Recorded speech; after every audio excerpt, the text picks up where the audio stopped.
Welcome, everyone, to In Other Worlds, a lit RPG, game lit, and fantasy podcast. I am your host, Jess, and today we have Lance. I'm not going to try to pronounce your last name because I feel like I don't do it correctly. I will go ahead and break it down because I think a lot of folks would like to know how to say it. Because there's a lot of book Yeah. mail that goes around on TikTok where everyone's like, I don't know how to say this. So I'm going to make it very simple. So break it in half. So kraut. So think German, sauerkraut, kraut. And then for the end, lager, like beer. So kraut lager. Oh, There you perfect. go. Yeah, so that's easy. That's Now I'll easy. never forget it. Nope. So you have just written your debut novel, Arcane Tides, A Journey Within. What's it about? Give us a little breakdown for people. Probably in the most openest of terms, it's a mental health journey. More importantly, it's my mental health journey. Essentially, it follows Eldrin, who is we wouldn't say out of shape adventurer, but he's been on harder times. And it's kind of following how he's trying to re enter the world because he's kind of lost himself in a lot of ways and kind of detached himself from groups of friends, from adventuring, from being part of the Adventurers Guild. He's just kind of taken a step back. And it in a lot of ways, it's that kind of like leaving the service because I also was in the military, and Eldrin kind of has that same background for obvious reasons. But trying to find yourself in a world that doesn't really understand you anymore, and it's kind of hard because as much as we all kind of go through the same stuff, we don't all see the same through the same lens. It was kind of like my mission to get out of my own head and try to get back into the world, and I thought I would do that with this story and then see where it takes me and see what it could do for me down the road. Yeah. So Eldrin in this story he is just a very deeply, to me, it felt like a very deeply internally broken guy. Like he just lost all confidence in himself Mhm. and belief in who he was and belief in the people around him. Somebody asked me the other day, they're like, "What books inspired you to write what you wrote?" And I was like, it's crazy because it's not like they use Sanderson as, like, the world building stuff. They're like, "You do a lot of, Hmm. like, Sanderson type world building?" And I was like, "No." And they're like, "Okay, well, was it, Wheel of Time, Robert Jordan?" I'm like, "No." They're like, "Well, what was it?" I'm like, pulling self-help books out, and I'm like, "Okay, look, like, I read this book or this book, and that's why I started having the tone that I did in the book." So you spent some time writing this book. Do you think that you took the more like did you have everything planned out or did you kind of let it organically flow as you were writing it? No, that I think that's what's holding me up now on trying to write something else is I sat down the night I sat down to write for therapy, I wrote the first chapter, and I was like, What the hell is this?" I was like, I have no idea." And of course, there was a lot more to it. There was more a lot of lore dumped into it. And I was like, "Okay, let's just see where it goes. Like, let's just pants our ass off all the way and see where I get." Having kind of pantsed most of the story, did any of your characters surprise you with where they ended up going or how they ended up being written? So, maybe not the first half of the book, because a lot of those characters were based on the friendships that I made going back to school, so it kind of made sense on where they went. In the later half of the book, there's a couple of characters, Tink and Fitz, that came out of kinda nowhere. They're both based off of people I knew in the service. They kind of just place themselves there. Like, I didn't plan on them. Like, it was very much, "Okay, we're gonna start writing this scene, and we're gonna go transition here," and then it was like, "Alright, well, I don't know where these 3 chapters and these 2 new characters came from. Like, I don't know what to do with this." But it was one of those things, and I told my wife, like, it helped with a lot of it because the friends that Eldrin meets in the beginning are friends that I still have around, but in the later half, there are people that aren't around anymore, and it's like, didn't expect to write them. Didn't expect to go into that detail or how they help Eldrin on his way. But it's just kind of part of like bettering my craft because there were things with Fitz and writing that character and Tink, like they had more personality, they had more depth, and it was like, oh, I want to write more now about them But at the same time, it's like, okay, well, that story's over. Move on to new characters and try to Yeah. reinvent and do something else with the next characters I come up with. I actually really liked Fitz. Like, he's not a huge main character in the story, like, you really only see him in a couple of scenes, but I think I don't know why, he just was one of my absolute favorite characters. I just Ye absolutely loved him. I'm a really big fan of Labyrinth, Mhm. and he is based off of Hoggle, and, Okay. like, when I was writing it, Mm. I had the voice in my head, and I was like, "Man, what is this from?" Like, I know this from Mhm. somewhere, because you subconsciously, you pull from everything, right? And Mhm. so, I'm like, "Where is this?" Like, I had an idea, but, like, where's the voice in my head? And then I just randomly turned on the movie one day, and I was like, "Son of a bitch, there it is." I was like, That's it. there it is." But, yeah, Maybe it's that's why I liked him so much was because I love that character in the labyrinth. At the beginning of each chapter, you had quotes. Mhm. Where did you get these? Were those quotes that you yourself wrote? Did you read them in other places? They are part of my journaling. So, for therapy, I had to start journaling, and I would write things that just kinda meant what I was going through in the day, or something I'd read, in a book, and then I kinda twisted it into to kinda fit my life, and then as I wrote the book, I was like, "Oh, those would be really cool to have those kind of mental health quotes, and then kinda twist them into a fantasy setting," and so that's kinda where they came from. I'm glad you asked that, because nobody's asked that. They all just assume it's kinda like the Sanderson thing where he just puts random co-text information or lore dump and then moves on, and I'm like, "Somebody asked me about that." Like like, somebody asked, because I've been I wanting to share that. I really liked the quotes at the beginning of the chapters. I think the harder part was writing the chapter and then going back and trying to decipher through all my notes, like, what fits here? Like, what could I twist or manipulate? So you went back and you chose the quotes after the chapters were done. Yep. I like that. That's even more neat because that makes it a lot more thoughtful for the chapter instead of just randomly picking one because you liked it. Yeah, I think at first it was more random, because there are a lot of, I think there's one mantra that I just have adopted over the last couple years, is the keep moving forward one, which is kind of synonymous with a lot of veteran healing stuff, veteran organizations. But then I was like, well, I want something more personal, more attached to what I'm doing. And then I think it was probably maybe around chapter 11 or 12, I was like, well, I'll just tailor them to the chapter I'm writing. And then that was the hard part, was then going back and looking at the gibberish I had written in my notebooks, where I'm just like, what was this? What does this mean here? What does this mean? And then just tailoring it back and kind of tying it back in. But I think that's where it became more therapeutic, because even now, like, my wife will send me a picture like, "Hey, I'm reading this chapter," and I'll read the quote and I'll be like, "Oh," and I immediately remember what was going on in my head, what I was writing about, and why. And it's just like, those little lines, just they always make me happy, especially when somebody sends them to me and they're like, "Oh, I like this quote." I'm like, Yeah. "But ask me why. Ask me where it came from." Well, now someone has asked. I like them all. I thought they were really good quotes, and I was like, I wonder where these came from. Yeah. So now that the book is written and it's out there, is there anything that you would go back and change in the book or rewrite? The first half, I told this to the editor, and I told it to a couple of friends that have written it or read it.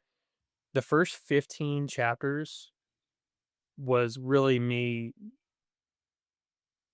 pen to paper, writing notes out, typing up what I had in my mind. I did a lot of, like, voice texts and stuff, because 'cause I'd be out on a walk or driving, and I would basically write, of course, dictation on some of the Apple phones is not correct, so I would have to decipher, like, "Why did I mention crocodile? Like, what does that have to do with this?" And so, those first 15 chapters, I felt, were better written than what my later half was, but I did better character development in the later half. So it's kinda like going back and finding the things that I did really good at and turning the knob up on that, and then kinda condensing it, because I didn't think the book was gonna be that long. And originally it was, I think, 150 words, 150,000 words. And I got to see the editor, and when she started showing me what I could cut, we cut it down pretty quick. And she's like, it's gonna be really hard, and people don't want to get rid of their stuff and this, that, whatever. And I was like, delete, delete, delete. Like I was like, I don't care, delete, delete. I don't have that problem. I was like, no, not mine. That's not mine. Somebody else's therapy session, not mine. What do you think you're most proud of out of the book? So, What did you write and then you were like, "That was it. That was perfect. I love that." so there are a lot of things that my wife she'll send me text, like I was saying, right? During a lot of, and I told this to my writer friend the other day. Writing when your body's in survival mode, you forget a lot of what you write. So there's a lot of times where I will get a text from somebody or a quote, and they'll be like, "Where did this come from?" I'm like, "I don't remember. I Mhm. don't know." Like, it just so there's a lot of like one-liners that I wish I could recall something off the top of my head, but there are a lot of times where, at the end of the chapter or in the middle of it, you know, just a moment of like clarity, healing, like this, that mental awareness to where I'm just like, "Oh, okay." Like, it did help me, it did get me past it all. But I think for, like, a lot of that, it really is just the quotes. A lot of times, I will just open the book up 'cause have a couple behind me, where I'll just open it up, and I'll read some of those quotes from the beginning of the chapter, and I'm like, "You did it, dude, you got it. You got it figured out." Not all the time. I'm not, it's like not all the time, but I think some of those quotes are, like, the high points, but I think it was just getting it done and checking that box off that I wrote a book. In the grand scheme of things and how many people there are, not a lot of people write books, No, no. and even less, publish them. In the book, as I was reading it, I realized that it didn't really feel like much time had passed in the book. How long was it? So he comes back home after being out for who knows how long in wars and campaigns and things. He comes back home and then he goes to the Mages Guild to um, try to learn more. And then I feel like he almost immediately leaves to go back out. How long is he actually gone over the course of the book? So in the very beginning, he's returning from the Grand Arcanum, which is probably a 2 or 3 day ride from him. And then it's more or less like getting set. Those first chapters are really just him preparing, so, like, maybe a couple of days have passed. Um, but for the over length of the book, I mean, it's really probably from, like, maybe, say, early fall to the following winter, maybe the beginning of spring, so just a couple of months. Okay. I think that was part of, and that's actually a good point. That I'm glad you asked that, because that's part of, like, thinking about timeline and writing. There was a Sanderson lecture I sat in one night where he talked about writing traveling and writing when your characters are traversing. And of course, that weekend, I was, like, reading different books. I was reading Lord of the Rings. I was trying to figure out, like, how do you convey that people are spending X amount of time traveling? And Sanderson was just like, "They just show up." He's like "So if you're going from here to the grocery store and nothing is happening between here and the grocery store, you just show up." And so I was like, "Alright, delete the time, delete the," like, so I took a lot of that out, but I mean, it really, in the span of things, it's almost like a fall, kinda like a fall semester in college is really what it kind of falls behind, because in those later chapters, it's like fall's passing and winter's approaching. So it's not a whole lot of time has passed. Who do you think had the biggest positive impact on Eldrin? Oh, that was a lot. Yeah, That's what I figured. yeah.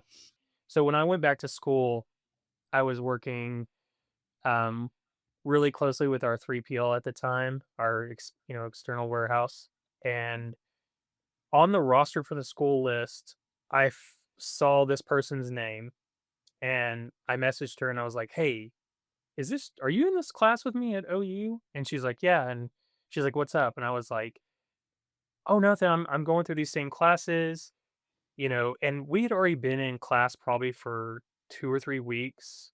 and the classes were starting to get harder and harder, and it was like you would get paired with people, but, like, you might get a crappy lab partner or, somebody that would never be online, and I was like, "Hey, do you wanna start tagging up and go through this together?" At the time, I was not social, I'd cut myself off from a lot of people, and my friend Julie, who Alara's written over, was the one that was like, "Oh, yeah, we'll tag up."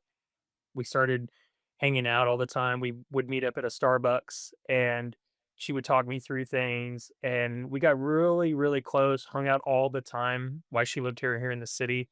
She really helped because she was also a veteran, really helped with getting my diagnosis for PTSD and anxiety, depression. She was like, because there would be times we'd be sitting at her house and she'd be like, dude, there's something wrong with you. Go get checked out. And I'd be like, oh no, no, I'm fine. And she's like, no, you need to go do this. And so like she really like helps me out in a lot of ways, judgment free in the ways that Alara is for Eldrin in the book. Was no judgment, very easy to get along with, very supportive. And just like in the book, she at the end of us finishing school, she moved back to Tulsa, and it went from hanging out every day, going to softball games and all kinds of different stuff, hanging out with her wife and her daughter, that all went away, and it kind of was like, "Oh, lost my support group." Having that relationship opened me up to a different viewpoint in the world. I'd had friends that had, same-sex marriages, that kinda stuff, but then being invited and going over to their house and being accepted for how broken I was, and then, kind of getting that educational, like, how their life is opposed to mine, and it was like the first relationship I'd ever had in my life where there was no judgment. If you didn't understand something, you could ask. If you needed help, you could ask, and probably the best human being I've ever met in my entire life. In the series, before they leave to go on their adventure, Eldrin goes to the temple. Alara pushes him to go to the temple and talk to a cleric. And the cleric gives him a journal that he can write in that. How did you come up with the responses that the cleric had? This is kinda one of those things now that you bring it up, like, maybe I could have done these parts better.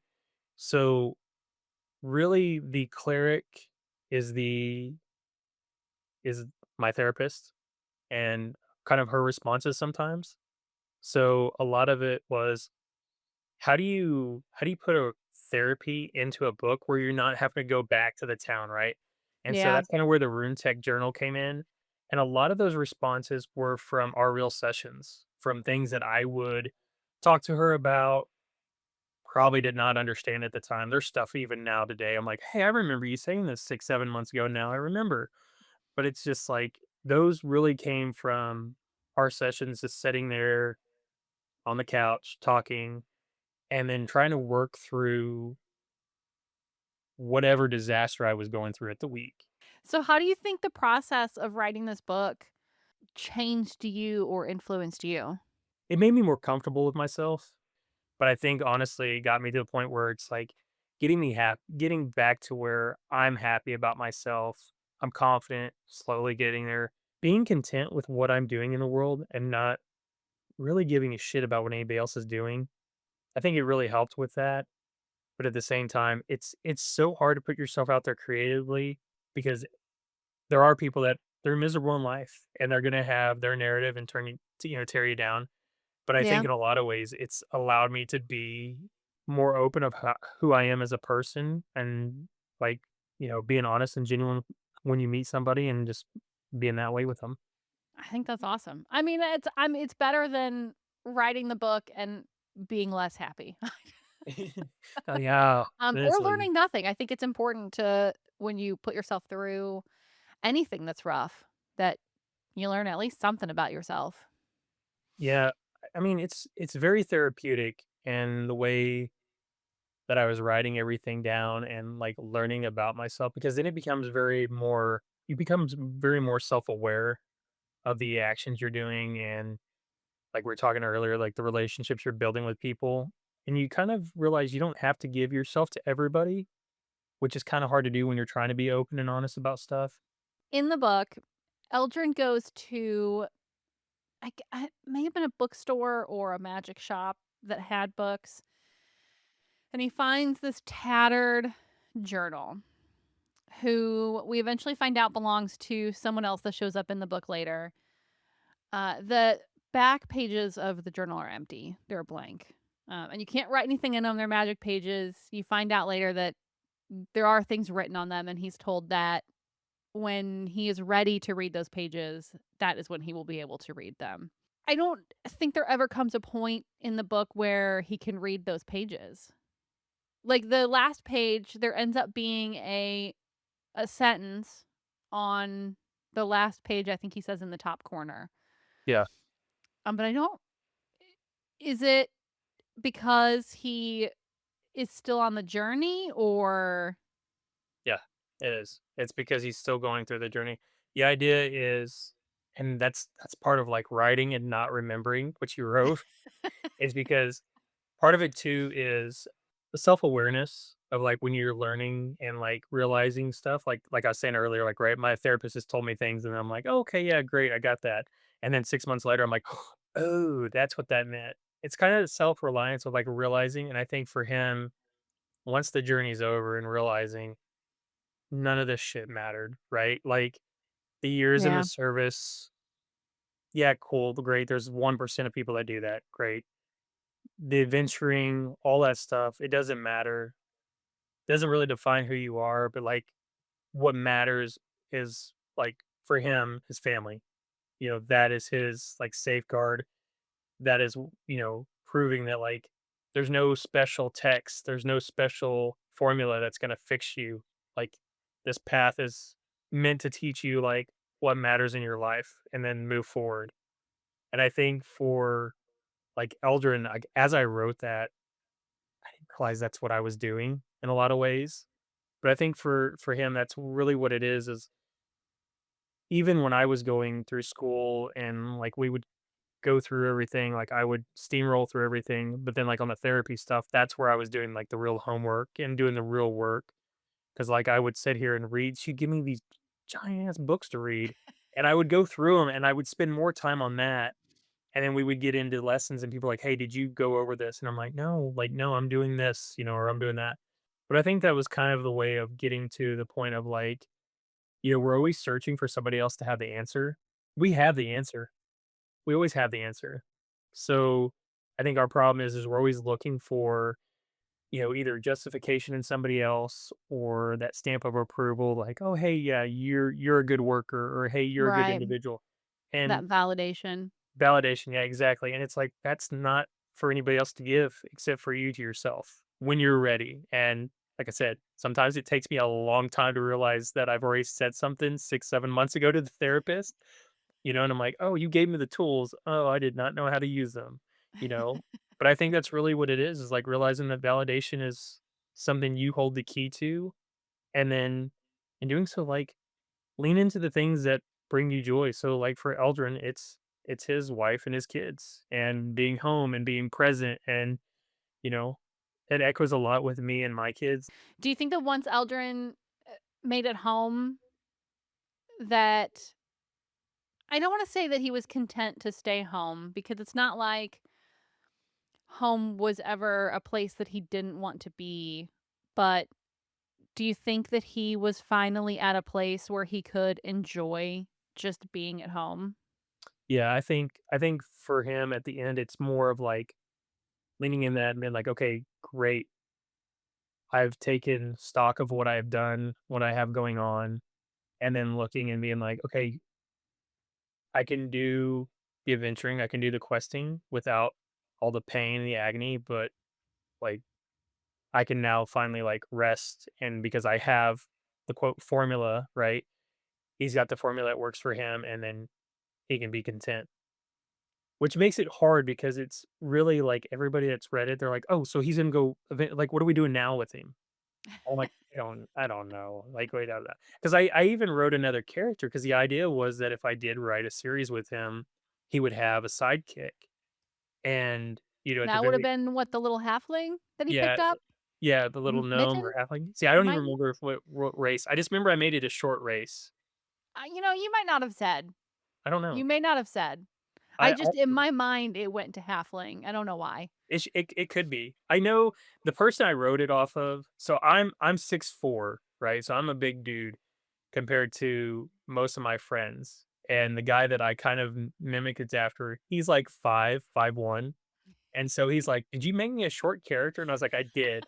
Like, I did. And he's like, "Why?" And I sent him a picture of us, and I'm like, "Here's my height. Here's him." I'm like, "Dude, I'm a foot and a half taller than you. Like, it's just what it is." And he's like, "Well, just don't toss me. Whatever you do in any of the other stories, just don't toss me." And I'm like, "All right, cool. No And you promises." helped with that. You didn't toss him. He No, never got tossed. other stories will be made at some point, I guess, where I toss him. I would read a novella of Eldrin's past experiences. I think that would be interesting. I've heard that. I've heard that from a couple of people where Yeah. they want those kind of quests and kind of side Mm. stories, and I'm like, Just like a short little yeah. novella, 100 pages. Yeah, that seems doable. I don't wanna do anything Yeah. fancier than No, that. no, not a whole big thing. Like a little, because you do get into those kind of cutscenes where he goes back into the past, when he's dreaming or when he is on the verge of a panic attack. Yep. And I think it would be interesting to kind of see that expounded upon. But yeah, just like a short little, just a It would be tiny little yeah, I might have to do that. There's a couple. page novella.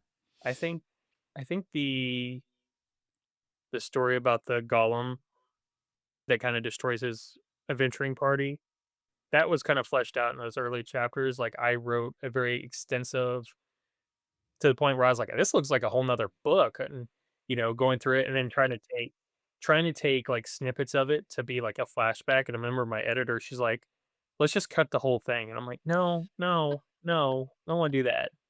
I don't want to cut the whole thing. I was like, "We'll do little that snippets." that would make a good novella. There we And go. you could even read like you could even and obviously there would be overlap with what's in the book already. So it's not like you'd have to create a whole new story. Just use what's already there. So smart, Jess.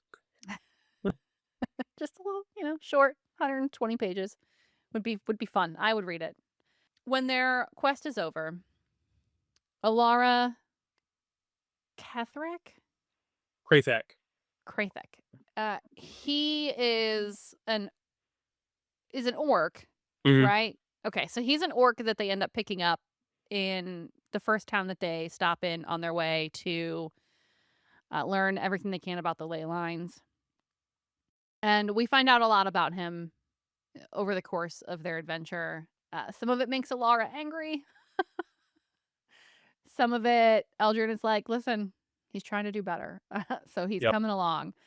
He ends up getting accepted back by the other orcs. And Alara decides that she's going to go back home.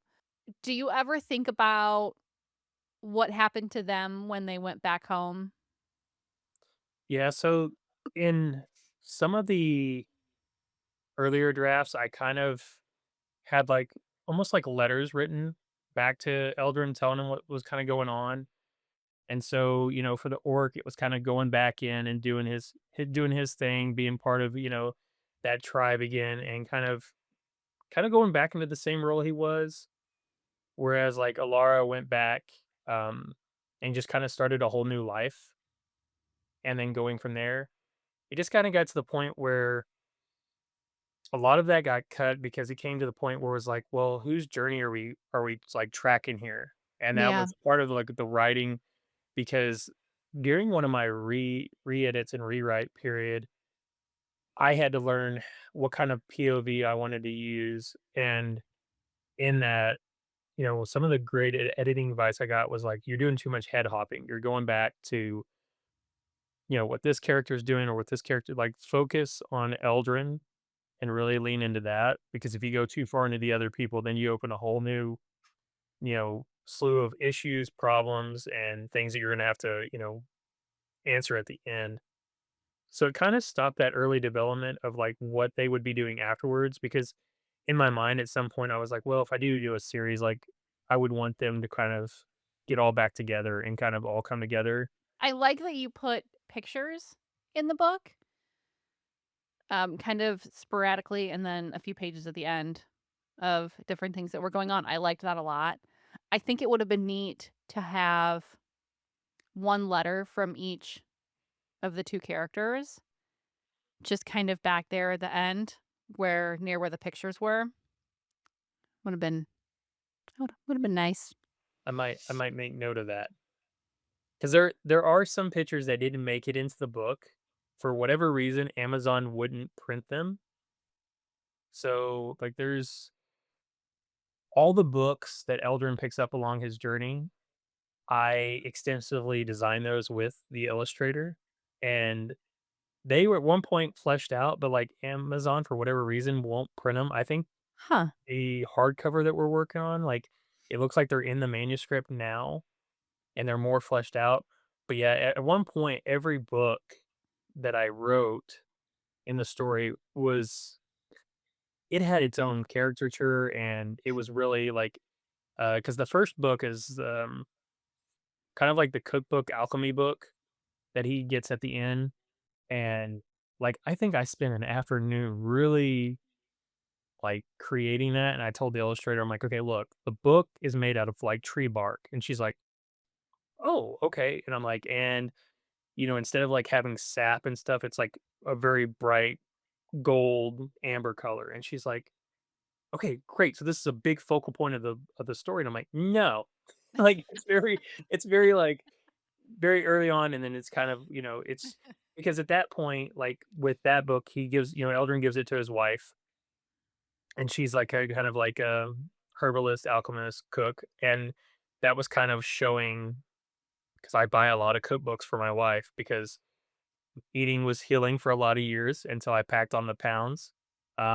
But, you know, that's like that comfort food. And so, like, Mhm. I started putting a lot of care into all those books and I kind of wanted to have all that kind of stuff. But I remember the illustrator, she was like, "So, do these books just come and go?" And I'm like, "Yeah." And she's like, "Oh, so which book's important?" I'm like, "I don't know. I haven't figured that out yet. Like, I don't know."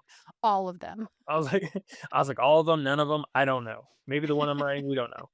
She's like, "Okay, so you're making it up?" I'm like, "Yeah, it's all made up. I don't know what I'm doing." It's like, whose line is it anyways? Yeah, exactly. We make up the points and the rules as we go. Yeah, and so that cookbook that he finds, you actually have a couple of the recipes from that in the book. Are those actual I mean, obviously, we can't get those ingredients here because they're magical ingredients, but is there a real world equivalent to those ingredients, and are those actual recipes that can be made? Yeah, so I believe That's it's the cool. pumpkin bars is the first one. Mhm. My wife makes those every fall, and they are delicious. They are not nutritious though. But my wife does a lot of cooking. And if I'm ever like, "Hey, I wanna try this," or she'll do that on a Saturday afternoon. Like, she'll turn on the music, she'll go in there, she'll make stuff all the time, all the time. It doesn't matter what it is, like, how ridiculous it is, she'll make it. And a lot of what she makes, oh, it's so good. Like, I'm trying to think of the other recipes because I think there's one for porridge and there's some kinda has, like, some muffin things in there too, but yeah, it's all of it's real recipes that she makes, and, sometimes, like, she'll have a recipe and she'll tweak it. She'll get feedback from me and then retweak it again, and so it's like I go through, like, 7 iterations of a banana nut muffin before we get to what the one that we like, and, yeah, they're absolutely all those recipes that are in there, like, I've cranked them up with fantasy so I think there's one in there, it's like moon hen eggs or something, like, just Yeah, random ass shit. I'm like, yeah, yeah, I'm like, "That sounds like fantasy," because yep, at the very beginning, it was supposed to be a very cozy book, and so that's why I leaned into that kinda stuff, and then as it got mhm. on, I was like, "I don't know what this is anymore," but, you know, No, it's cozy. What do you think the hardest part of writing your first book was? kinda knowing what I'm doing. I'm such a perfectionist, so, like, because we've been ingrained, like, when we were, because 'cause we're about the same age, so, like, growing up, there was a strict way of how to write, Mhm. and there were Oh, yeah. rules, and, you know, as I've read more and more as an adult, there are not rules, people write any way they want, And, I've seen people that write in that traditional way, and I've seen people that write in untraditional ways. And to me, you know, it's enjoyable either way. But I think a lot of it was getting out of my head that there was a particular way to do it, which I still struggle with. But I think just getting it out on paper, there were nights that I would just write. Like I would be, I couldn't sleep. I was depressed, and I would write. And my wife would get up the next morning. She's like, "How did it go?" And I'm like, "I got 5 chapters." And she's like, "Oh, okay, cool." And I'm like, "I don't know if it's going on. I just keep on Yeah. writing." And I would do that every night. Mhm. Everybody would go to bed. I'd get up, didn't know what I was doing, and I would ask people for like feedback or whatever. And of course, everybody gave generic feedback of like, "Oh, just write." Okay, like, that's what editors are for. They'll fix it in the post, and it's like, well, yes and no. A lot of it's still just like therapy. It's on you to do. But I think it's just understanding for me, and one thing that I'm still trying to learn is flow and pacing, which nobody has been able to give me an answer on at all. Like I think your flow could be improved upon and maybe your pacing. I'm like, okay, cool. How do I do that? And they're like, I don't know. Right, And like, in what ways? yeah, I'm like, okay, corrective criticism. Tell me how to fix it. I don't know. Okay, well that doesn't help. But I think that's one of the things where even now as I read, I'll sit here and I'll have a notebook off to the side and I'll read like, okay, chapter 1 did this, chapter 2 this author did this. And then I go Mhm. back and I look and I'm like, okay, there's no flow. Like there's story flows and there's nothing wrong with it. But then you put another book that's probably in the same genre or maybe a knockoff and it's like, okay, there's flows a different way and the pace is either quicker or slower. It's like there's no right or wrong answer. So I think really for me, it's just getting out of my own head and just writing it and then getting better, just Hmm. figuring out what my craft is. And just you I guess just keep writing. I know I was about to say I wanted to kick myself. I'm like, just keep Just writing, keep writing. like Dory, just keep on swimming, just swimming. They'll figure it out. So you mentioned you're doing a hardback of Arcane Tides. When's that gonna be? Do you have a date for that yet, or So I have the proof. It's supposed to be delivered today. So a lot of like my mental illness, it sucks. My anxiety, my depression, it kind of hindered me to just figure out how to get the first paperback done, how to figure that out, and then go on to the next one.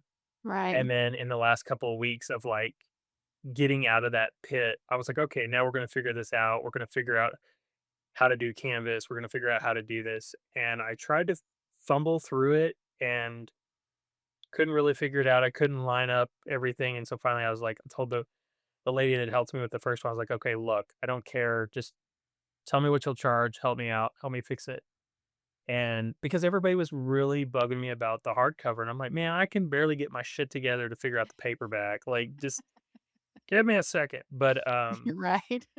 But like we were working on it the other day, and she was like, "Look, I'm gonna send this through, request a proof, and we'll see how it looks." I was like, "Okay." So of course, using the printers through Amazon, they are usually pretty quick on turnarounds. I think this one has been about a week and a half trying to get a proof in, so it's been a little bit.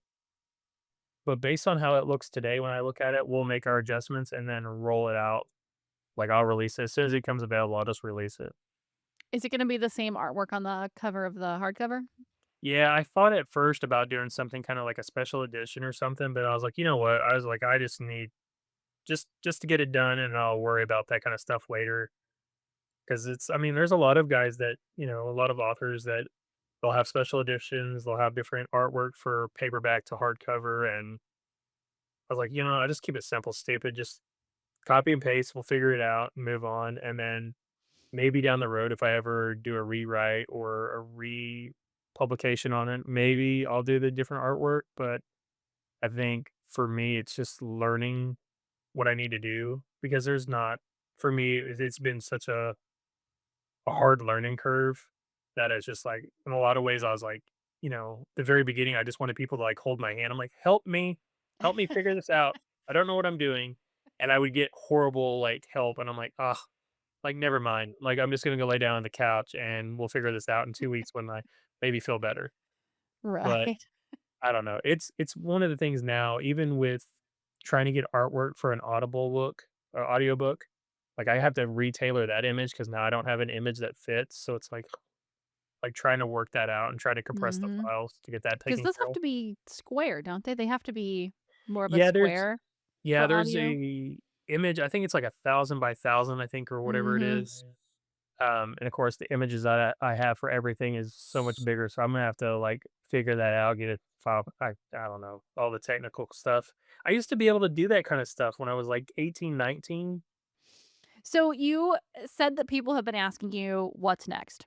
What's next?" I don't know. No, It's a valid answer.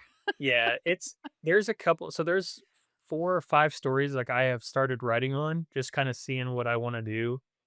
I mean, they go from all over to deals with demons and wishes and figuring out what you wanna be in life kinda thing, to kind of like a mentor wizarding story that I've got the dungeon baddie leaving the dungeon to become something else in the world, and then what I started writing on this weekend is kind of more probably what I'll go with, but it's more of a camaraderie story of, like, you know, friendship, found family, really leaning on those people and, like, the support you get from the people that matter, kinda like we were talking about earlier, and that kinda seems to be the story that I'm kinda more developing.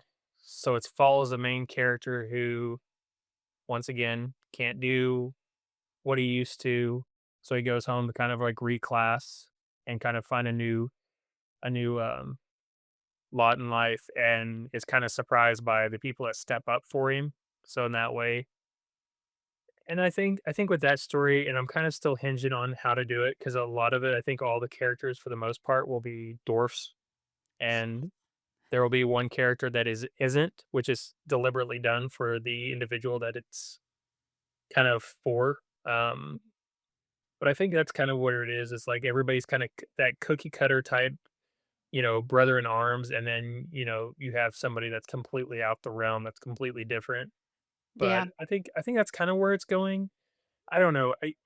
Writing that first book, I think it was so therapeutic to where it's like now it's like, oh, do I want to write more? I do. I mean, I write all the time, but at the same time, it's like, well, what am I going to put out there next? Yeah. Um, but I just got to pull the trigger. So much of my anxiety and depression hinders on me to where I haven't pulled the trigger on getting artwork, even though there's an artist that has been chomping at the bit to do stuff for me, and I'm just like, dude, I don't know. I got to figure out what I'm doing in life. He's like, well, he's like, I'm eager to do something again for you, and he's like, I know you want me to do like, he's like, I'll do character art for you. I'll do this. I'll do that. I'm like, I know. I just got to make a decision on what I'm writing Yeah. because there for a time in talking with Rec, I was writing, a Minotaur story, and I got probably 14, 15 chapters deep into it.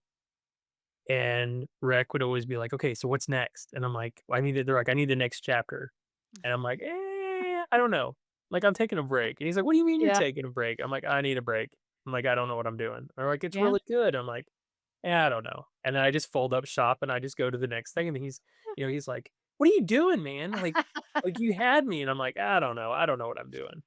There's nothing that says that you won't wake up one day and be like, "You know what? I feel like writing some more of that story." That's kind of Eh, where I'm at. who I mean, that's knows? how I was this weekend with that one, it's just like I started writing and I got so into the character development and more of a planning aspect to where I was like, okay, this is great. I've created a town, I've created the background, the scene, the landscape. Okay, great. This is awesome. And then I emotionally like went to the bedroom and I told my wife, I said, hey, this is what we're doing. This is what I got. And she's like, great, go write it. And I go, oh no, I've written in my head. I don't have to do it now. Like, no, I've scratched that bug. I'm good. That's funny.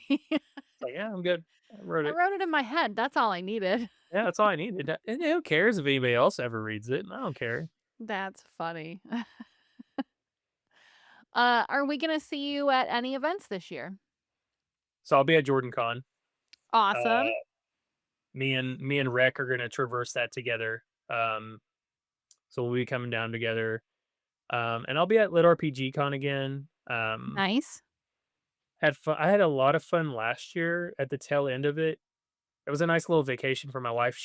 I almost wasn't gonna go last year. I had a whole bunch of anxiety and really got caught up in just not wanting to socialize, and so she went with me, and we kinda had a whole vacation out of it, and then that's where I met, Tim McGowan, Mhm. hung out with Rec, hung out with quite a few writers. TJ, hung out with him for a little bit, Jay Krause, kinda getting to know everybody, at the tail end, and that's the only part that sucked. It was like, "Oh, I'm starting to be social now." Now Um, it's over. but it was I think that first day, like, going into the sales hall, I forget what they called it, but, like, we went in there, and it got crowded very quickly. And people were in my bubble that did not need to be in my bubble. And I was getting to a point where I was getting irritated because I was like, Okay, come on, stand back, get a little bit ways from me." But I Yeah. mean, there were a lot of really cool people that I got to talk to. And I think, if nothing else, because a lot of people are like, well, you're going to write a lit RPG book. I'm like, no, I just want to go hang out again, you know, hanging out with people, like Richie and Joel and, all those kind of folks. But outside of that, I don't know what else I'll do for the rest of the year. I'm kinda to the point where, like, I wanna go hang out and be social with a couple of you guys, but then at the same time, like, it's like, well, have that fun. I'll just fade into the background. All right. So we'll see you at JordanCon. We'll see you at Lit RPG Con. Who knows if you'll be anywhere else? Maybe some local event will come up and you'll be like, you know what? I'm going to head out to that for a day.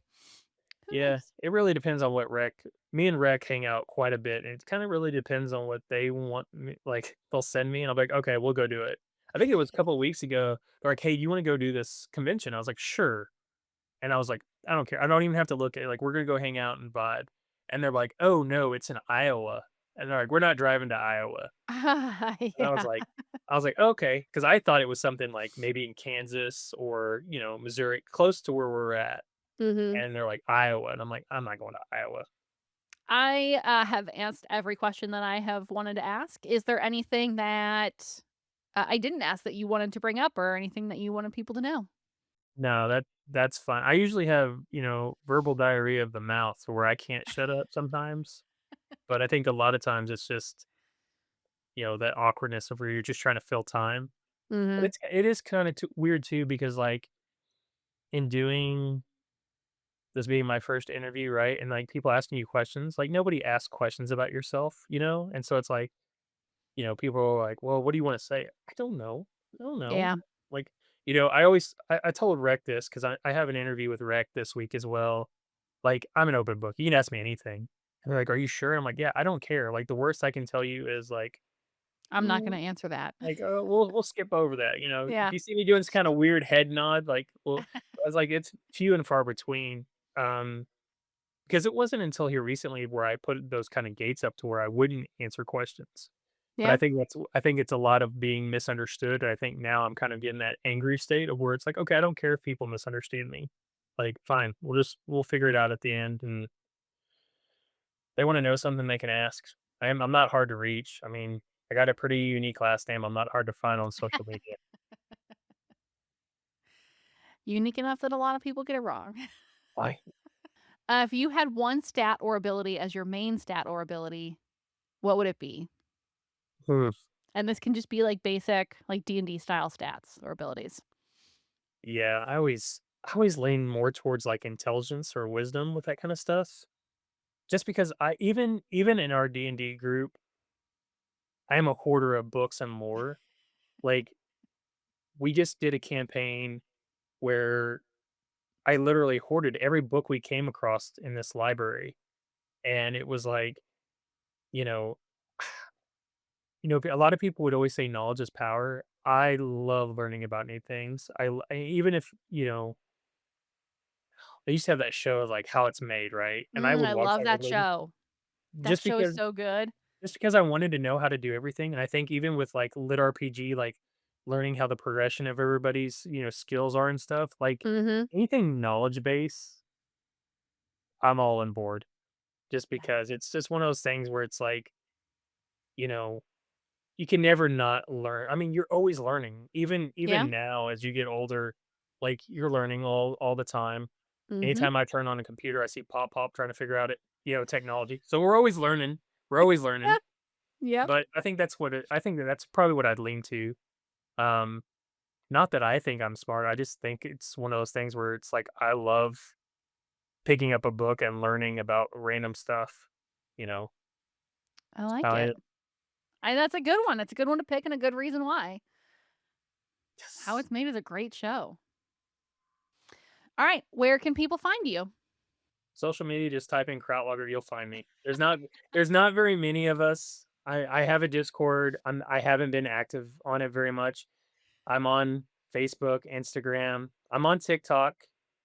Um, but I think a lot of times, like right now, I'm in a state where I have to kind of pull back from social media, so I'm not posting as much.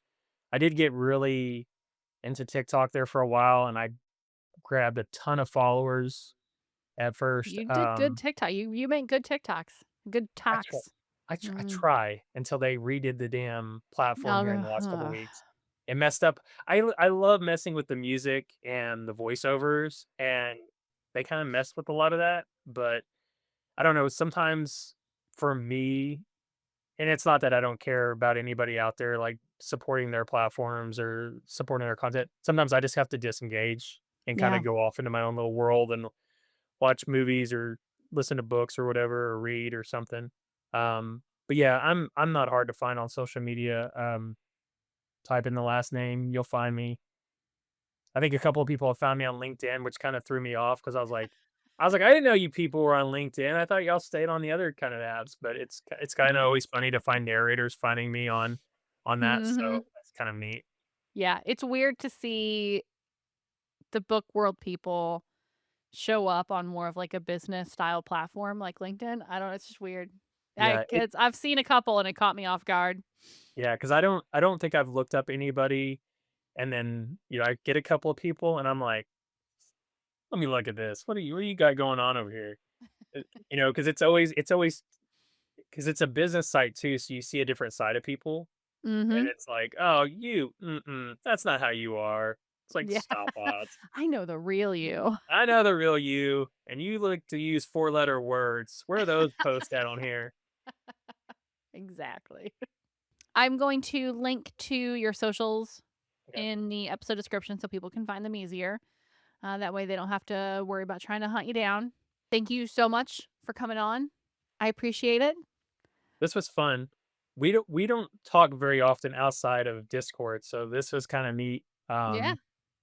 Yeah, it's a good time. Yeah. I'm glad I could be your first interview. That's exciting. Yeah, yeah, pop that cherry, now on to the next one. And now the next one will be easy. It'll be no problem.